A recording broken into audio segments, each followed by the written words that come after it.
প্রাচীন গ্রিক দার্শনিক হেরাক্লিটাস একটি কথা বলেছেন, তুমি যে পথ ধরে উপরে উঠবে সেই পথ ধরেই তোমাকে নিচে নামতে হবে। আমাদের ব্যক্তি জীবন বলেন, নেতৃত্ব বলেন কিংবা কেরিয়ার বলেন, সব কিছুতে কিন্তু এই বাক্যটি মিশে আছে।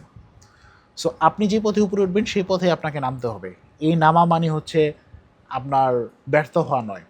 কারণ আপনি সফল হচ্ছেন কেন? আপনি পরিশ্রম করতেছেন, আপনার মেধা আছে, আপনার সুযোগের সদ্ব্যবহার করতেছেন, এই জন্য আপনি সফলতার চূড়ায় অবস্থান করতেছেন। কিন্তু এই চূড়ায় গিয়ে কিন্তু আপনার শেকড়টাকে ভোলা যাবে না।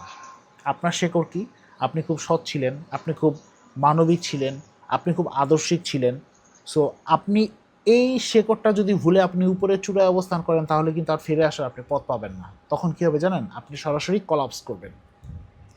আমরা দেখি অনেক হাইলি কোয়ালিফাইড লোকজন আছে যারা হচ্ছে খুব উপরে উঠে যায়, কিন্তু হঠাৎ করে কলাপস করে। সো এই কলাপস করার বিষয় হচ্ছে সে শেকড়টা আসলে মনে রাখে না যে আমি কোন অবস্থান থেকে আসছিলাম, এখন কোন অবস্থানে আছি, আবার কোন অবস্থানে ফেরত যাব।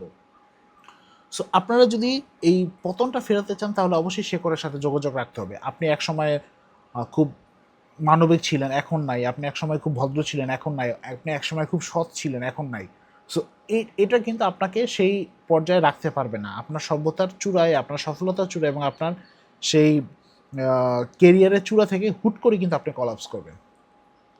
সো নিজেকে যদি আপনি ফেরার রাস্তাটা খোলা রাখতে চান, তাহলে মনে রাখুন আপনি আগে কি ছিলেন, এখন কি আছেন, ভবিষ্যতে কি হবেন। সো সবগুলো যদি সমান্তরালে রাখেন, তাহলে কিন্তু আপনি ফিরে আসার পথটা খুঁজে পাবেন।